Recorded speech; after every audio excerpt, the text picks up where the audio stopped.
말씀 시편 51편 17절 같이 한번 보겠습니다. 하나님께서 구하시는 제사는 상한 심령이라. 하나님이여 상하고 통회하는 마음을 주께서 멸시하지 아니하시리이다.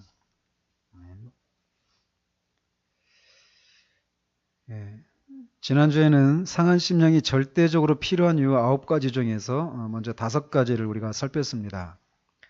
그래서 상한 심령이 절대적으로 필요한 이유는 인간이 전적으로 타락했고, 그래서 전적인 부패와 전적인 무능력 상태 가운데 있기 때문이라고 이렇게 말씀을 드렸어요. 그것을 이제 더 구체적으로 살펴보고 있는 건데, 그러면서 지난주에 살펴본 5가지는 사람은 영적으로 완전히 죽은 상태에서 태어나고, 영적인 일에 대해서는 어리석은 자이고, 또 교만한 존재로 태어나며, 고집이 세고 완고한 그런 성벽을 가지고 태어나고, 두려워할 줄 모르는 그런 피조물로 태어나기 때문에 그 심령이 깨뜨려지고 상할 필요가 있다라고 하는 것을 이렇게 말씀드렸습니다.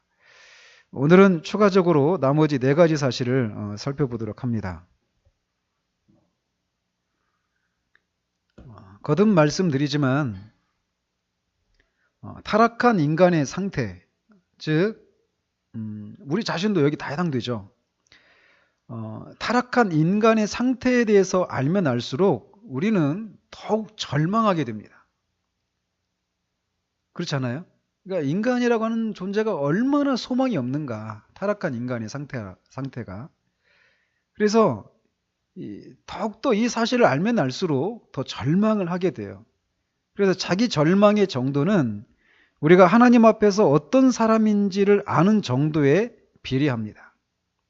그래서 우리가 자꾸 이제 구원받은 사람에게는 자기 절망에 따른 상한 심령이 있다, 이런 말씀 드리잖아요. 근데 이 자기 절망이라고 하는 것이 처음에 구원받을 때만 우리에게 생겨났던 그런 감정이 아니라 구원받은 이후에도 계속 우리 가운데 생겨나야 될 그런 마음의 상태예요. 정상적인 그리스도인이라면 하나님을 아는 지식이 자라가기 때문에 그 거룩하신 하나님 앞에서 여전히 우리가 얼마나 소망이 없는 존재였는가를 아는 지식이 같이 따라가기 때문에 이 자기 절망의 깊이도 점점 자라가게 되어 있습니다. 또한 동시에 이렇게 우리에 대한 절망이 깊어지면 깊어질수록 그렇게 절망적이고 소망이 없는 죄인을 구원하신 하나님의 은혜가, 그 그리스도의 그 십자가를 통한 그 구원이 얼마나 완전한가, 이런 것을 또 동시에 알아가게 되어 있어요. 그래서 우리는 자신을 막 아무것도 아니다, 오늘 아침에 막 돈가스 잘못 튀겼다고 김혜라 바보 천치 하면서 막 자기를 막 자학하더라고요. 옆에서 저는 귀엽더라고요. 우리는 자신을 괴롭힘으로써 더 큰 쾌락을 느끼는 어떤 영적인 변태 속력자들이 아니에요. 그런 사람들 있죠, 변태라고. 자기를 학대해서 어떤 성적인 쾌감을 더 느끼는 마조키스트, 이런 사람들 있잖아요. 우리는 영적인 그런 마조키스트가 아니에요. 그래서 우리가 이런 사실들을 살펴보는 것은 우리를 더 괴롭혀서 어떤 그 영적인 쾌감을 느끼기 위해서 그렇게 하는 게 아니란 말이에요. 우리 실상이 이러하기 때문에 그 사실을 현실적으로 인정하고 있을 뿐입니다. 우리가 이렇단 말이죠. 제가 이런 말씀을 드리는 것은 저도 종종 이런 어리석음을 범하는데, 우리는 종종 우리가 받은 은혜가 얼마나 큰지를 강조하기 위해서 우리가 얼마나 큰 죄를 저질렀던 죄인인지를 이렇게 막 강조하는 그런 경향이 있습니다. 그런 경우가.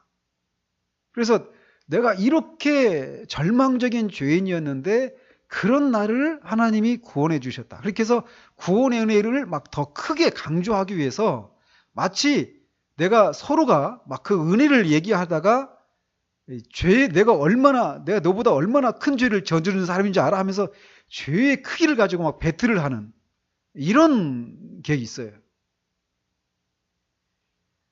종종 우려가 있어요. 저도 그런 오류에 빠지기도 하고요, 종종. 없습니까? 여러분들은 바른 길을 가시는가 보군요. 종종 우리는 이런 게 있어요. 그러니까 그래서 하나님께서 우리가 얼마나 소망이 없는 죄인인지를 막 깨닫게 하시는 그런 일들을 막 겪을 때, 나는 그렇게 죄에 대해서 깊이 깨달았으니까 나는 아주 하나님 앞에 뭔가 좀 특별하고 어떤 큰 은혜를 경험한 사람이야. 이렇게 생각한단 말이에요. 근데 하나님이 우리를 죄의 깊이를 깨닫게 하신 것이 그런 것을 자랑하도록 하기 위해서 하신 것이 아니란 말이에요. 아시겠죠? 근데 종종 그런 오류에 빠져요. 내가 이렇게 저 솔직히 말씀드릴까요? 저는 제가 이렇게 오면서 저처럼 죄에 대해서 그렇게 깊이 자각한 사람을 많이 못 만났습니다. 증인이에요, 이게. 근데 이게 자칫, 내가 다른 사람보다 뭔가 특별한 사람이구나. 어떤 영적인 어떤 엘리트 의식, 이것을 갖게 만드는 경우가 있단 말이에요. 우리의 교만함 때문에. 우린 그렇게 해서는 안 돼요. 그만큼 우리가 하나님 앞에 겸손해야 될 것을 알고 그렇게 해주시는 거거든요. 그리고 진짜 그런 우리가 구원받은 것이 진짜 하나님의 은혜구나. 이것을 알도록 하시기 위해서 우리의 그 죄에 대한 자각을 깊게 하시는 것이지, 자랑거리로 삼아서는 안 돼요. 우리는 죄를 자랑거리로 삼아서는 안 됩니다. 오직 하나님의 은혜만을 자랑거리로 삼아야 돼요. 그리고 제가 또 높아시면서 말씀드리면, 이 성경 공부 이렇게 하다가 보면 막 죄를 막 얘기하다가, 자기가 지었던 죄를 얘기하다가 이 서로가 어려워져 버리는 경우가 있습니다. 종종 그런 게 있어요. 근데 여러분이 막 이 분위기가 업돼가지고, 그러다 해서 막 여러분이 막 이 마음을 꽉 이렇게 쥐고 있으면 안 돼요. 그런데 이 죄의 고백, 이거는 정말 신중하게 해야 돼요. 이 모임 속에서. 아무튼 이런 걸 우리가 염두에 두고 이제 계속해서 보면, 이 상한 심령이 절대적으로 필요한 나머지 네 가지 이유 한번 더 살펴보도록 합니다. 그래서 여섯 번째죠. 그러니까 여섯 번째로 상한 심령이 절대적으로 필요한 것은 사람이 하나님을 거짓되게 믿는 자로 태어나기 때문에 그렇습니다. 사도 바울은 타락한 죄인은 그 생각이 허망하고 마음이 미련해서 미련한 마음이 어두워져서 썩어지지 않을 하나님의 형상을 썩어질 그런 짐승과 그런 이 사람의 형상으로 우상으로 만들어서 하나님을 섬긴다. 이런 얘기를 로마서 1장 21절에 25절에서 얘기하고 있습니다. 사람이 그런 존재라는 거예요. 그리고 성경에서 하나님은 모든 것을 감찰하신다 이렇게 말하는데, 사람들은 그들의 행동과 말로 그렇지 않다 이렇게 믿는 것처럼 행동한다라는 것이죠. 또 하나님께서는 모든 것을 아신다라고 말씀하시지만, 그들은 하나님께서는 알지 못하신다고 말하고, 하나님과 필적할 것이 없다고 하시는데 그들은 하나님을 자신과 같다고 말한다라는 거예요. 말로도 그렇고 실천적으로 어떤 행동과 삶을 통해서 하나님이 성경에서 말씀하시고 계시하신 대로 믿지 않는다라고 하는 것을 이게 드러내고 있다라는 것입니다. 인간이 그런 존재로 태어난다라는 것이에요.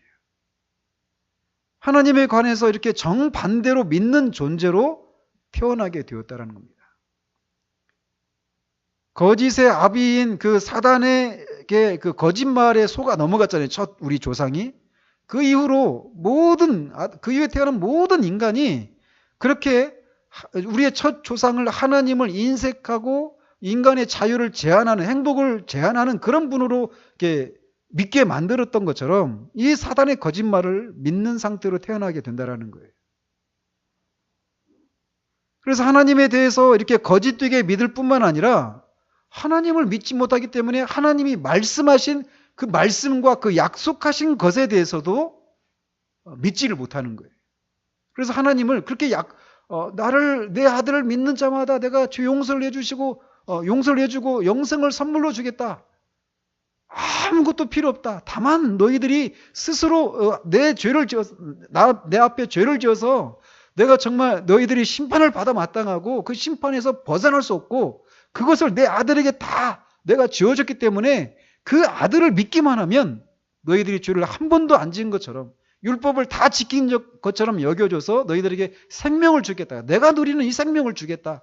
이렇게 약속하셔도 그걸 믿지 않음으로 인해서 하나님을 거짓말하는 분으로 만들어버린다는 것이죠. 인간이 이렇게 절망적인 상태 가운데 태어난다는 거예요. 따라서 이런 인간에게 하나님의 계시가 없다면 영원히 어둠 가운데 멸망하고 말 것이라는 것입니다. 그래서 하나님께서 사람들을 계속 보내시죠. 선지자들을 보내시고 해서 하나님이 어떤 분이신지를 계속 말씀해 주셔요. 그런데 그 말씀 가운데 하나님께서 그 말씀이 효과를 발휘할 수 있도록 역사하시지 않으면 아무런 효과를 발휘하지 못한다는 거죠. 따라서 그분은 그들의 마음을 부서뜨리고 그들이 죽음에 이르는 상처를 입은 사람처럼 하나님께 긍휼을 구하고 그 앞에 꿇어 엎드리도록 만드는 일이 필요하다라는 겁니다. 하나님께서 그들을 그릇된 신앙으로부터 몰아내시고 그들의 거짓된 신앙을 인해서 그들의 뼈를 꺾으심으로 하나님은 지금도 그리고 앞으로도 자신이 그 말씀이 성경이 자신에 대해서 말하고 있는 바로 그분이라고 하는 것을 그대로인 분이라고 하는 것을 이 사람들로 하여금 사람들이 알게 하시기 전까지는 사람들이 하나님을 그렇게 믿지 않기 때문에 이 그들의 마음을 깨뜨리시는 이 사전 작업이 필요하다라는 것입니다. 또 일곱 번째로 상한 심령이 절대적으로 필요한 이유는 사람이 죄를 사랑하는 존재로 태어나기 때문이다라는 겁니다. 우리는 이 사실을 쉽게 믿으려고 하지 않습니다. 우리가 죄를 사랑하는 존재로 태어난다. 왜냐하면 우리가 다른 사람들이 죄를 짓는 것을 보면서 어때요? 나도 저 죄 졌으면 이런 마음 같습니까?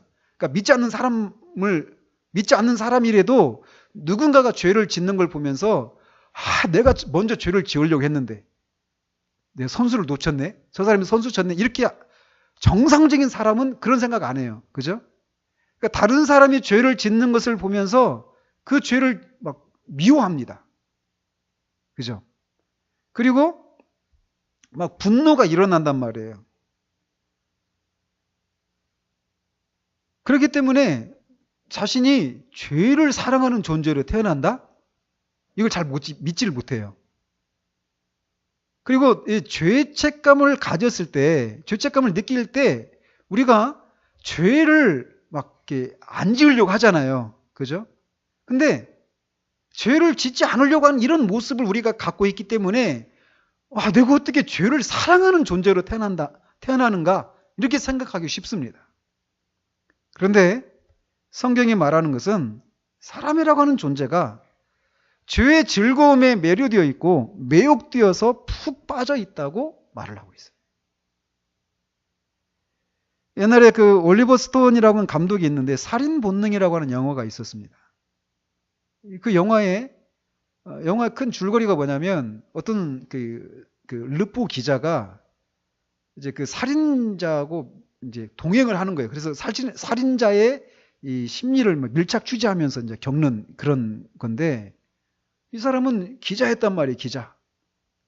근데 그 살인자하고 같이 동행하면서 나중에 어떻게 되냐면 이 기자가 살인자가 놀랄 정도로 살인을 해버리는 거예요.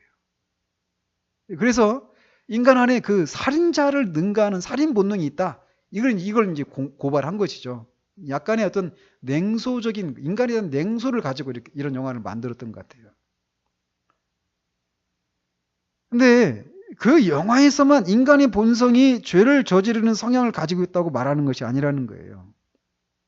성경은 죄인이 죄를 저지르는 본성을 가졌을 뿐만 아니라 죄를 사랑한다고 말하고 있습니다.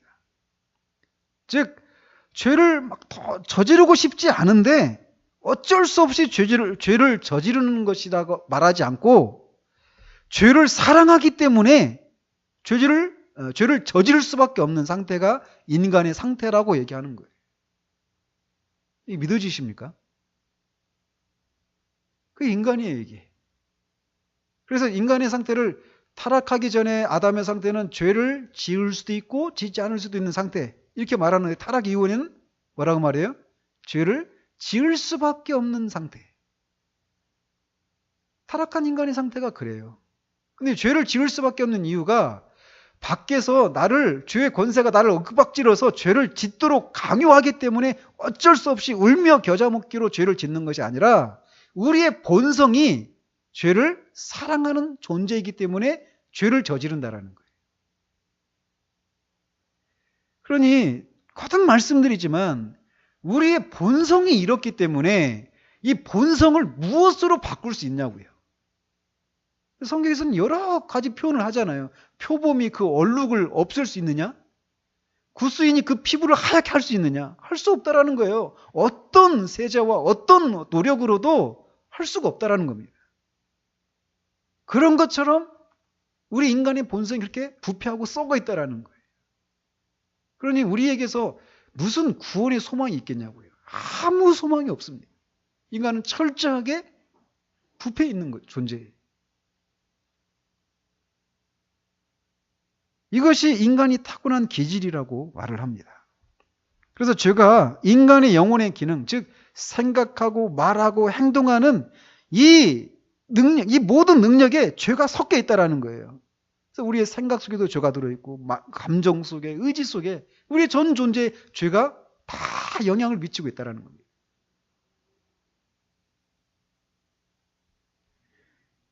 인간은 죄의 권세 아래에 있어서 죄의 노예라는 거예요.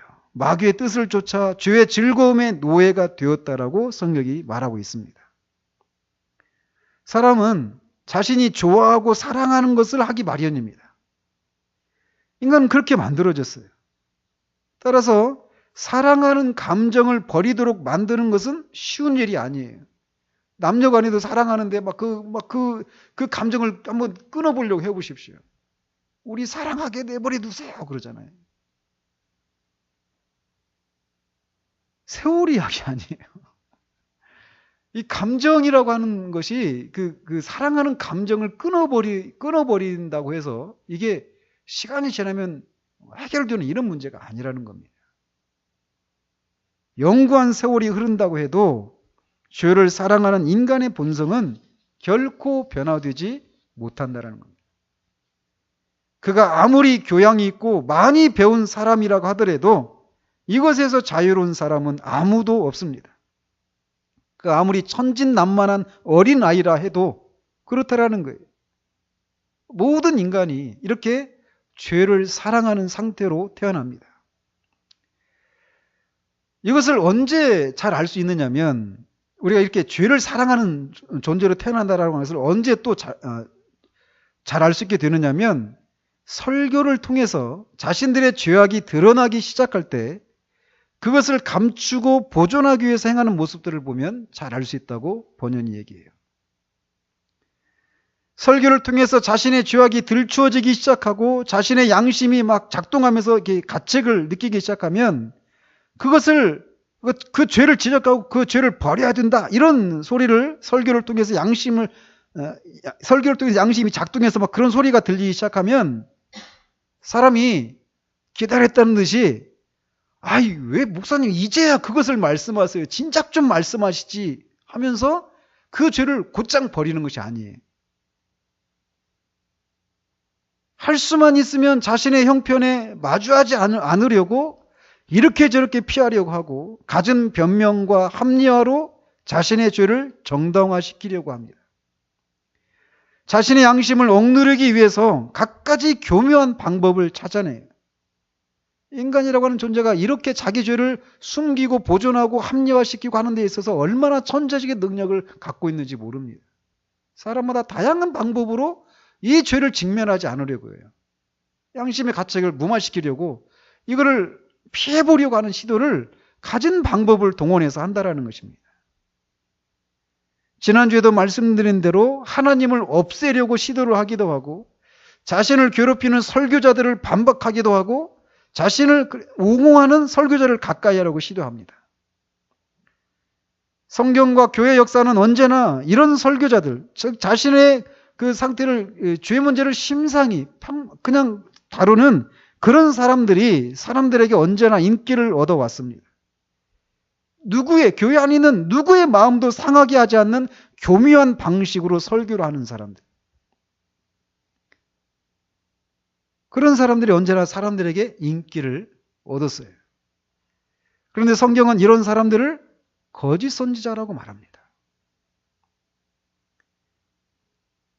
그래도 포기하지 않고 계속해서 자신이 숨기고 있는 죄들을 들춰내고 그 죄에 대한 하나님의 심판을 경고하면 그들은 일종의 어떤 타협을 취하기도 합니다.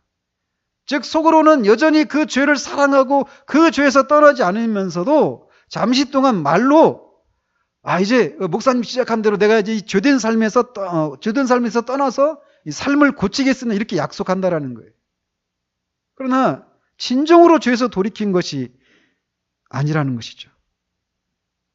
이렇게 해야 양심의 가책을 조금이라도 덜어낼 수 있기 때문에 그런 식으로 한다라는 것입니다. 또 아합 같은 그 경우에 선지자로부터 하나님의 심판에 대한 경고를 받자 슬피 울면서 옷을 찢고 눈물로 자신의 죄를 회개하죠.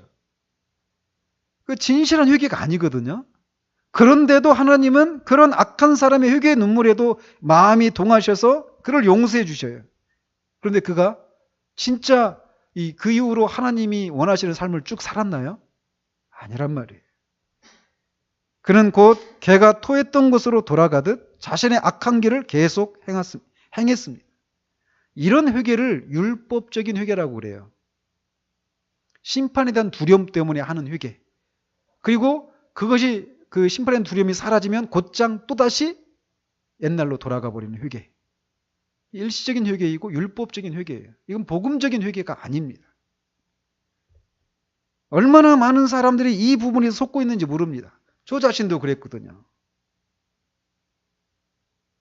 심판에 대한 두려움이 밀려오면 그런 심판을 벗어날 수만 있다면 무엇이라도 할 것처럼 하나님의 용서를 구하고 죄에서 돌이키는 삶을 어느 정도 기간 동안 삽니다. 그러나 그 두려움이 어느 정도 또 완화되면 옛삶으로 돌아가고 말아요. 이런 식으로 죄를 끝까지 보존한다라는 거예요. 잠시는 이 임시 방편적인 어떤 그런 회개를 통해서 심판을 모면하고 하는 방식으로 말이에요. 더욱 절망적인 경우는 히브리서 기자가 말하듯이 하나님의 선한 말씀과 천국의 기쁨과 내세의 능력을 맛보기까지 한 사람의 경우에도 자신들의 정욕과 죄와 영원히 결별할 수 없는 경우도 있다는 거예요. 오전에 제가 말씀드렸죠. 인간의 상태가 이래요. 근데 이런 상태 가운데 있는 인간을 하나님이 돌아보실 이유가 있습니까? 없어요. 그렇기 때문에 다윗이 사람이 무엇이간데 주께서 저를 권고하시나이까. 인간이라고 하는 존재를 알면 알수록 Why me? 왜 나를 구속하셨습니까? 이 찬양이 나오는 거예요. 그런데 하신다라는 거예요, 하나님께서.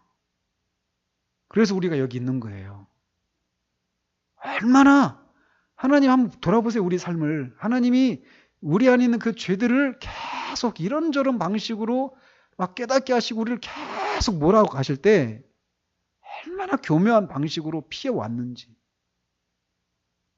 근데 하나님이 됐다, 끝냈다, 이제 그만, 나도 지쳤다, 이렇게 하셨다면 끔찍하지 않아요? 근데 하나님이 그리하지 않으셨다는 거예요.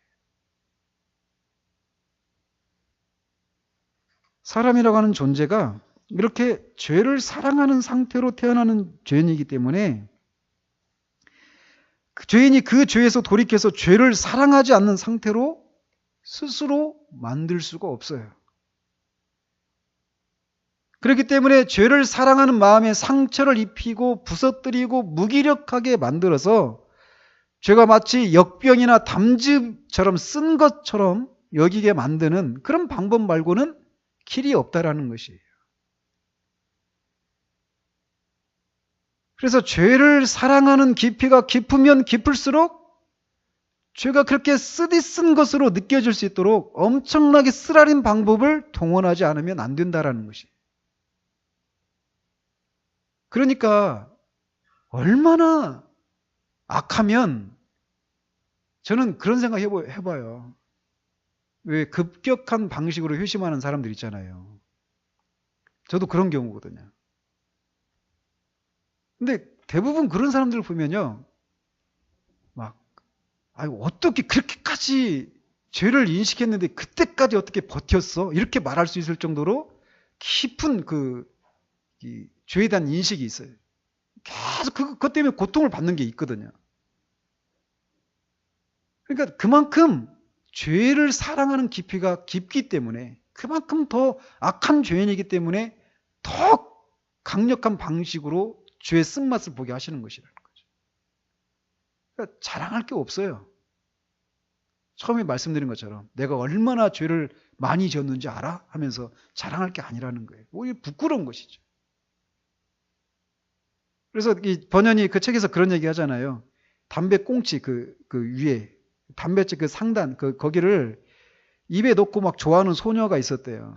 근데 아무리 고치려고 해도 안 되니까 의사가 찾아갔더니 의사가 그 담배 꽁초를 막 여러 개 모아가지고 그거를 우유에다 넣고 막 끓이라는 거예요. 아주 우유수를 만들어가지고 그걸 마시게 하라는 거예요. 원하는 만큼 막 그 담배 그 꽁치를 넣어가지고 담배 꽁초. 그렇게 끓여주니까 막 메스껍고 막 토하고 막 그래 더 이상 이 담배 꽁치를 찾지 않게 됐다라고 이렇게 말하는 것처럼.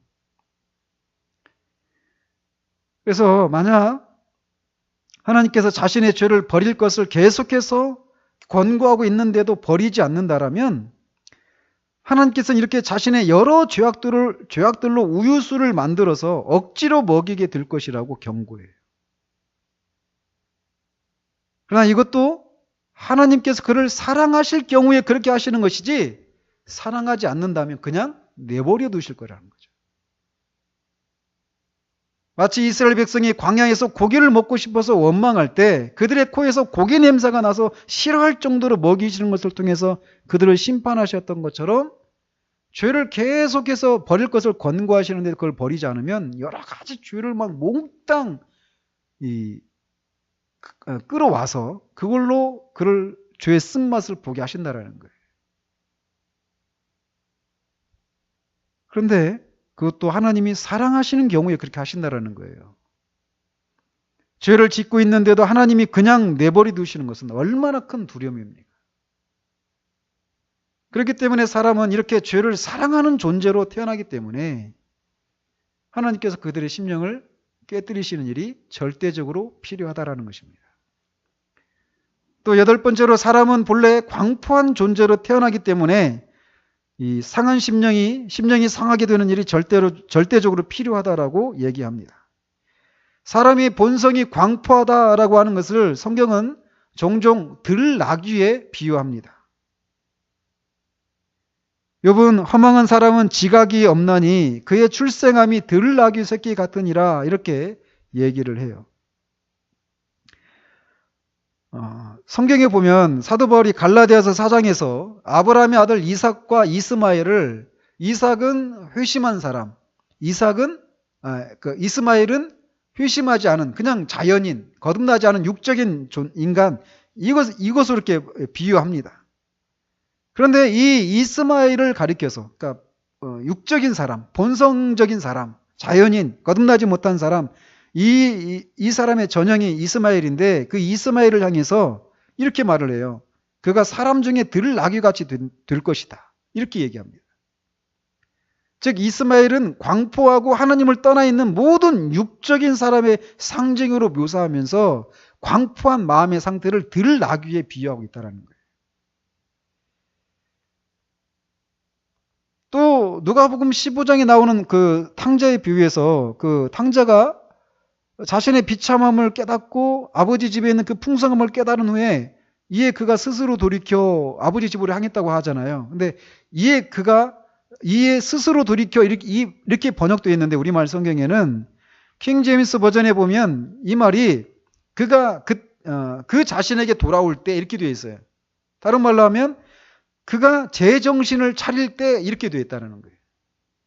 그러니까 그가 제정신이 없었으니까 광포한 상태, 미쳐있는 상태이기 때문에 그게 뻔히 잘못된 일이고 죄를 짓는 일인데도 그렇게 했다라는 거예요. 근데 제정신이 돌아오니까 내가 이렇게 살면 안 되지 하면서 아버지께로 돌아오게 되었다라는 거예요. 즉 인간의 상태가 이렇게 광포한 상태로 태어난다라는 거예요. 그래서 광포한 것, 이것은 미치는 것과 어느 정도 차이가 있어요. 그런데 광포한 것이 지나치면 미치는 거거든요. 그래서 이 하나님을 대해서 광포한 사람은 미쳐서 제정신이 아닌 사람이라고 할 수 있다는 겁니다. 그렇기 때문에 광포한 사람이 제정신을 차리기 전까지 그는 결코 영원한 행복을 생각하는 것이 불가능해요. 근데 모든 인간이 이런 상태로 태어났다는 거예요. 그러면서 번연은 사람이 광포하거나 미쳤다고 하는 몇 가지 증거를 이렇게 다음과 같이 제시하는데, 첫 번째로 광포하거나 미친 사람은 자신을 지혜롭게 하고 자신의 광기를 치료할 수 있는 지혜에 대해서 무관심하고 그것을 멸시하기까지 한다라고 얘기합니다. 이것은 마치 돼지가 진주를 보면 그것이 먹을 것인 줄 알고 덤벼들었다가 아닌 것을 알면 그 진주의 가치를 모르고 그냥 발로 밟아버리고 오히려 그것을 준 사람을 찢어서 상하게 하는 것과 같은 일이라는 거예요.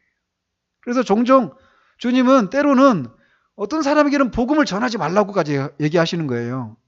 복음을 증거했을 때 이렇게 그 진주를 받은 돼지가 그 진주를 발로 밟아버리고 주인을 상하게 하는 것 같이 이렇게 광포한 상태 가운데 있는 사람에게는 복음을 전하지 말라고 하시기도 하셔요. 사람이 이런 상태까지 간다라고 하는 것은 얼마나 슬픈 일입니까? 아무튼 이렇게 광포한 사람은 자신을 지혜롭게 하는 이런 지혜에 대해서 무관심하고 멸시하기까지 하는 것을 통해서 자신의 광포함을 드러낸다라는 거예요. 또 두 번째로 광포한 사람, 미친 사람은 헛된 일에 매우 열심을 냅니다. 그러면서 그는 혼자 내버려 두면 전혀 무가치한 일을 위해서 일평생 쉴 수 없이 바쁘게 일한다라는 거예요. 그가 그런 일을 하는데 얼마나 진지하고 열심을 내는지 모릅니다.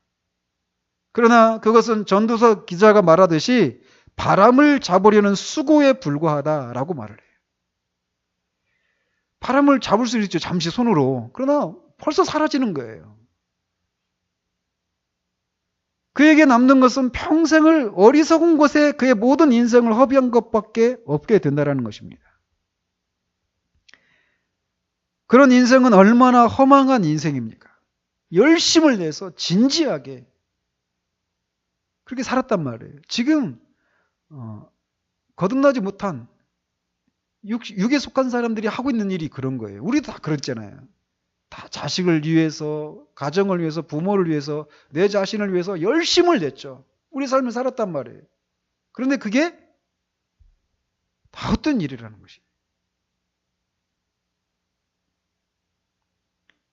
사람들이 거의 대부분 자신이 무엇을 위해서 사는지 모르고 삽니다. 사는 모습은 다양하지만 성경은 인생의 모든 수고가 바람을 잡으려는 헛된 수고에 그친다라고 말을 해요. 또 광포한 사람은 이 하나님의 일도 자기 기분에 따라서 한다라고 하는 것을 통해서 자신의 광포함을 드러낸다라고 번역은 얘기합니다. 예를 들어서 예후가 아합의 아들 요람을 죽이고 바알의 제사장들을 죽이는 일에 분에 넘치는 열심을 가지고 했어요. 그런데 여호사밧이 빠졌던 죄에서 돌이키는 일은 전혀 하지 않습니다. 번역은 육적인 사람들은 하나님의 일을 할 때, 즉 설교를 듣거나 기도하거나 성경을 읽거나 신앙을 고백하는 일을 할 때 이런 식으로 한다고 행동한다고 얘기해요. 즉 모든 일을 자기 자신들의 광포한 일시적인 기분에 따라서 행한다라는 것이죠.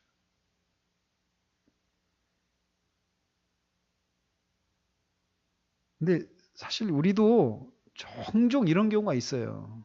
그죠? 우리 마음이 막 동하지 않으면 에이, 될 대로 되라. 이렇게 하면서 그냥 그렇게 살아버린 경우들이 있어요. 그리고 나서 막 후회하죠. 근데 또 해요. 그죠?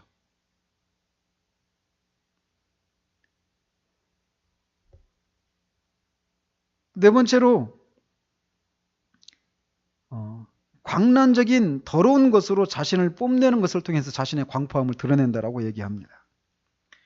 미친 사람이 나름대로 자기 얼굴을 단장하고 옷을 맵시 있게 입는다고 해도 결국은 행동을 할 때마다 그가 제정신이 아니라고 하는 것을 드러내고 말듯이 거듭나지 않은 사람도 하나님께서 자신이 드리는 것들을 기쁘게 받아주실 것이라고 하면서 자신들을 막 꾸밉니다. 이번 주 요절이었던 우리의 의가 다 더러운 옷과 같다라고 하는 것이 성경의 판단인데도 모든 더러운 것들로 오염된 것들을 하나님께서 기뻐 받으실 것이라고 생각하는 것은 바로 사람이 광포한 존재로 태어난다라고 하는 것을 입증해 주는 것이다라는 겁니다. 육적인 사람들은 이 세상의 풍속을 좇는 것을 통해서 불순종의 아들들 가운데 역사하는 공중의 권세 잡은 자, 곧 마귀를 따르고 있다라고 하는 것을 보여주고 있다고 성경이 얘기해요. 그런데 육적인 사람들은 나는 마귀를 쫓는 게 아니다 라고 생각해요.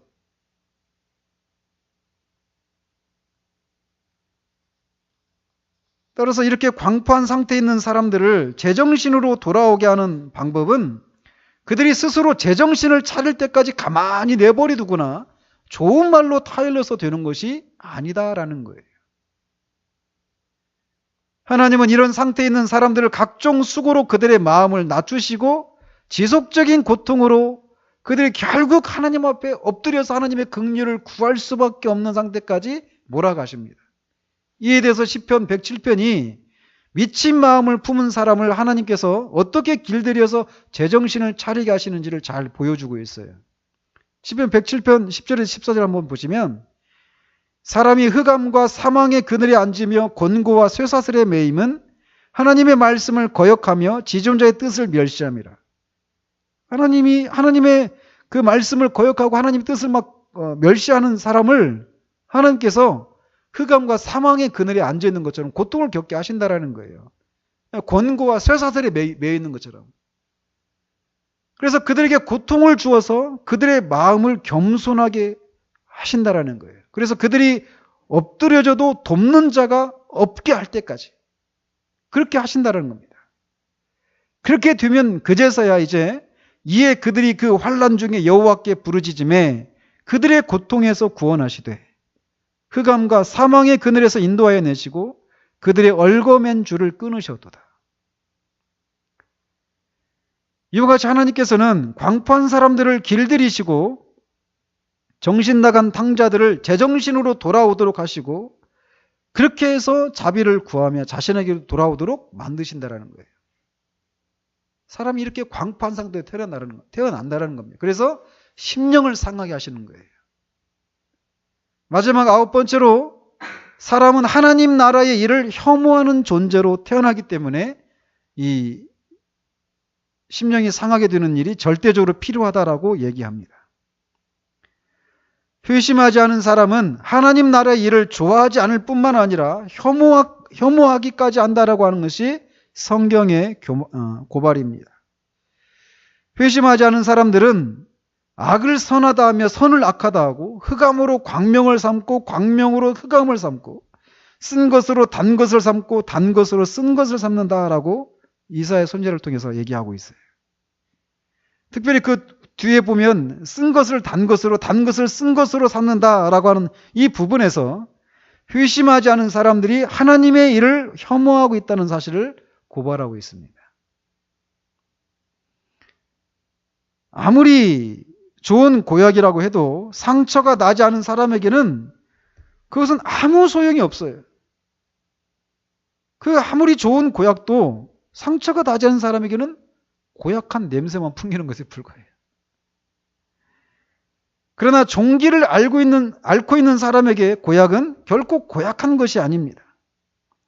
마찬가지로 영적인 일에서도 심령이 상하지 않은 사람에게 하나님의 일은 아무런 의미가 없습니다. 그렇기 때문에 항상 말씀을 전할 때, 전도할 때 그 사람이 죄인의 상태에 있고 하나님의 심판 아래 있고 그 심판에서 스스로 벗어날 수 없는 절망적인 상태 가운데 있다라고 하는 것을 깨닫게 해서 그의 마음을 상하게 하는 일이 필수적인 일이 된다라는 거예요. 그런 상태가 아닌 사람에게는 구원이 아무 의미가 없습니다. 이미 배부른 사람에게 무슨 맛있는 음식이 그의 어떤 구미를 당기는 그런 것이 되겠어요. 오늘 오전에도 살펴본 것처럼 말이에요. 그 사람은 자신 영생이 필요하다라고만 생각했죠. 근데 죄인이라는 생각은 못했던 거예요, 한 번도. 그렇기 때문에 주님이 그가 지켰다라고 하는 그 계명을 통해서 사실은 한 번도 지키지 않고 하나님을 다른 신을 섬기고 있는 우상 숭배를 하고 있다라고 하는 것을 깨닫게 하시는 거죠. 오직 상한 심령을 소유한 사람만이 죄의 용서를 기뻐할 수 있고 성령의 위로를 즐거워합니다. 사형 선고를 받아서 언제 죽을지 모르는 사형수에게나 사면을 받는다라는 것이 기쁨인 것처럼 자신이 하나님의 심판 아래 있어서 영적으로 사형 선고를 받았다라는 것을 알고 심령이 상한 사람에게나 예수 그리스도의 인격과 그가 하신 일이 복된 소식이 될 수 있는 거예요. 그렇기 때문에 하나님은 죄인들 중에 얼마에게 그들의 영적인 상태를 깨닫게 하셔서 그들이 스스로 그 심판에서 벗어날 수 없다는 것을 깨닫게 하셔서 그들의 마음을 상하게 하시는 것입니다. 그들에게 하나님의 긍휼과 자비의 풍성함은 그렇게 상한 심령 가운데 있는 사람들에게 하나님의 긍휼과 자비가 풍성하다라고 하는 사실은 얼마나 큰 위로와 소망이 되겠습니까? 오직 자신의 상태를 깨달아서 마음이 상한 자들만 하나님의 은혜와 자비를 기뻐하고 그것의 가치를 알아봅니다. 그렇기 때문에 심령을 상하게 하는 일이 절대적으로 필요하다라는 것이에요. 자, 이렇게 우리는 사람이 태어나면서부터 영적으로 죽어 있고 영적인 일에 어리석은 상태로 태어나고 교만하고 완고하고 두려워하지 않는 또 하나님을 거짓되게 믿고 죄를 사랑하고 광포하며 하나님의 일을 혐오하는 존재로 태어나기 때문에 하나님께서는 그들의 심령을 상하게 하시는 일이 필요하다라고 하는 것을 살펴보았습니다. 따라서 인간이 이런 상태이기 때문에 이런 인간이 할 수 있는 게 무엇이겠습니까? 이 중에서 어느 것을 스스로 영적으로 죽어 있는 사람이 스스로 어떻게 자신을 살릴 수 있겠어요? 영적인 것들을 어리석게 보고 있는 사람이 그것의 가치를 어떻게 알아볼 수 있겠으며 광포한 사람이 어떻게 스스로 제정신을 차릴 수 있겠고 죄를 사랑하는 그 본성을 죄를 혐오하는 본성을 가질 수 있도록 할 수 있겠느냐라는 거예요. 인간으로서는 할 수가 없습니다. 사람은 절대로 할 수가 없어요. 어떻게 해야 됩니까? 사람은 할 수 없어요. 근데 그런 인간을 위해서 하나님이 그 아들을 이 세상에 보내시고 십자가에 죽게 하시고 율법을 다 지키심으로 그를 믿는 자마다 거듭나게 하시고 의롭다고 하시고 양자 삼아 주셔서 새로운 본성을 주시는 거예요. 영적인 것들의 가치를 알아보게 하고 하나님을 바르게 알게 하고 하나님을 사랑하는 마음을 갖게 하시고 하나님의 일을 사랑하는 사람이 되게 하시고 죄를 혐오하고 거룩과 의를 사모하는 마음을 갖게 하신다라는 거예요. 이 일이 언제 일어난다고요? 예수 그리스도를 믿음으로 일어나는 거예요. 예수 그리스도를 믿는다라고 하는 것은 어마어마한 그런 복이 우리에게 들어오게 되는 거예요. 그러나 자신의 상태가 이런 상태라고 하는 것을 알지 못하는 한 결코 그들은 그리스도를 붙잡지 않아요. 그리고 이런 상태 가운데 있는 사람들이 그리스도를 붙잡게 되는데, 구원받은 사람은 여전히 이런 본성이 우리 안에 남아있거든요. 우리가 완전한 사람이 되는 게 아니잖아요. 그죠? 그렇기 때문에 구원받아서 하나님 안에서 그리스도 안에서 하나님과 동행하는 그런 삶을 살면서도 우리는 우리 안에 이런 옛 본성이 우리 안에 남아있다는 것을 알고 또 절망하는 것이 무엇인지를 아는 거예요. 그래서 거기서 상한 심령이 생겨나고 또 그리스도를 붙잡고 또 다시 영혼이 회복되어지는. 그래서 진짜 정말 여러분이 정말 구원을 받은 사람입니까? 정말 죄에 대해서 회개하고 예수 그리스도를 믿은 거 맞습니까? 이렇게 물을 때 우리는 항상 5절에도 말씀드린 것처럼 과거에 내가 그런 것을 했었지, 이렇게 그쪽 과거의 어떤 사건을만 이렇게 붙잡으려고 하는 그런 경향성을 보이는데, 과거만이 아니라 지금도 이런 모습이 있어야 된다는 거예요. 지금도 우리 죄를 회개하고 지금도 예수 그리스도를 믿는 이 일이 우리 가운데 있어야 된다는 거예요. 그런 과정을 통해서 우리는 점점 그리스도를 닮아가게 되는 일들이 일어나게 될 것입니다. 인간의 칼빈이 말한 것처럼 하나님을 아는 지식과 인간을 아는 지식이 가장 고상하다고 얘기해요. 이 두 지식에서 우리가 날마다 자라가서 우리에게 일어난 이 일이 얼마나 놀라운 일인가를 알고 그냥 거기서 감사한 것을 넘어서서 그 일을 통해서 우리에게 주시고자 하신 것들이 무엇인지를 우리가 힘껏 누리는 것을 통해서 우리 존재가 점점 더 주님을 닮아가는 그런 일들이 일어나기를, 계속되기를 우리 주님 이름으로 축원드립니다. 하나님 아버지, 지난주와 이번 주에 걸쳐서 인간이 왜 상한 심령이 절대적으로 필요한지에 대해서 우리가 살펴보았습니다. 인간이 영적으로 죽은 상태로 태어나고 영적인 것을 어리석게 하나님을 거짓되게 믿기 때문에 광포한 상태로 태어나고 교만한 상태로 태어나며 완고한 그런 기질을 가지고 태어나기 때문에 우리가 상한 심령이 절대적으로 필요하다는 사실들을 살펴보았습니다. 또한 죄를 사랑하는, 하나님의 일을 혐오하는 그런 상태로 우리가 태어나기 때문에 하나님께서는 그런 우리의 심령을 상하게 하는 일들을 먼저 하셔서 그리스도를 붙잡게 하는 일을 하신다라고 하는 것을 우리가 살펴보았나이다.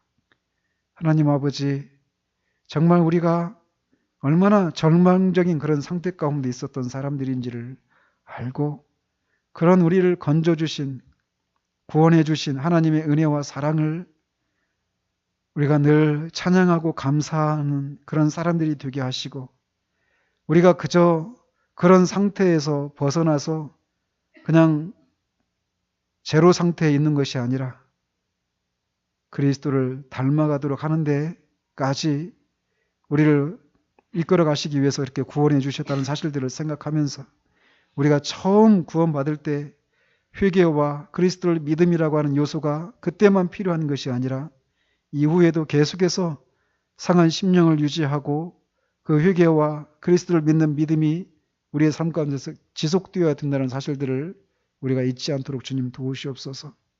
하나님, 정말 우리 안에 의에 줄이고 목마른 심령을 더해 주시기를 원합니다. 계속해서 주님을 찾고 은혜를 갈망하며 또 주신 은혜를 누리고 누리는 은혜가 또 다른 은혜를 또 갈망하며 상하게 하시고 주님의 은혜를 구하는 이 순환이 계속되어 줄 수 있도록 주님 도우셔서 정말 돌아보면 우리가 얼마나 아득한 곳으로부터 여기까지 이르게 되었는지를 해가 가면 갈수록 더욱더 그 간격이 더 커져가는 것을 볼 수 있도록 주님 도우시기를 원합니다.